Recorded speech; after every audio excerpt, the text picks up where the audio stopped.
Hey, nsogbu dịkwa. Look at what his lane is doing in Mgbuka Obosi. Very, very terrible. Very, very terrible. Hey, people are crying. Look at the trailer. This lane one carry trailer. Oh.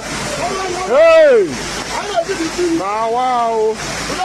Very terrible. Hey, can you see boys looking at that train? Hey. Very terrible rain.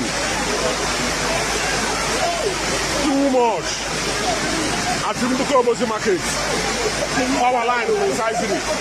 Power line precisely. See people's goods. See people's goods.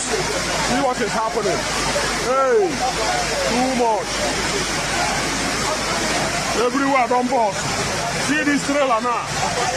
The rain is shaking this trailer. It's shaking this trailer. Too much. Very terrible. Very terrible. Can you see this person? He's trying to rescue his goods.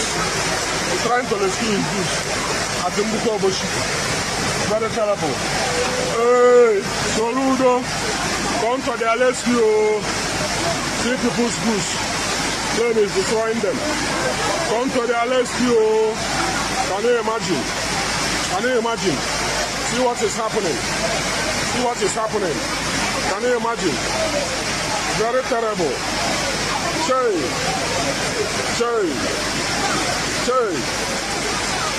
Some of the goods have been taken away by rain.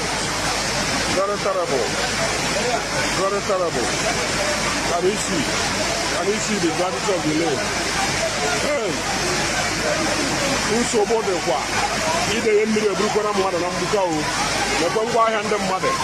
Ngwaahịa ndị mmadụ ka mmiri na-ebu. Ị na-afụ ya. O nwere ihe a ga-emewu. Onye nke mmiri abago shọpụ ya. Mee ka ọ na-akwọ mmiri na shọpụ ya. Mmiri abago shọpụ ya. Ọ na-akwọ dị mmiri. Ya ha ncha ka nkụ na-akwọ mmiri. Mee ka ọ na-akwọ mmiri. Mee nke a nọ n'elu na-enene ihe na-eme. Very terrible. Nsogbu dịkwa.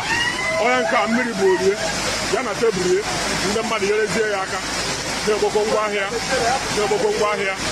Can you imagine? Can you see what is happening? Can you see what is happening? Hey, the rain is too much.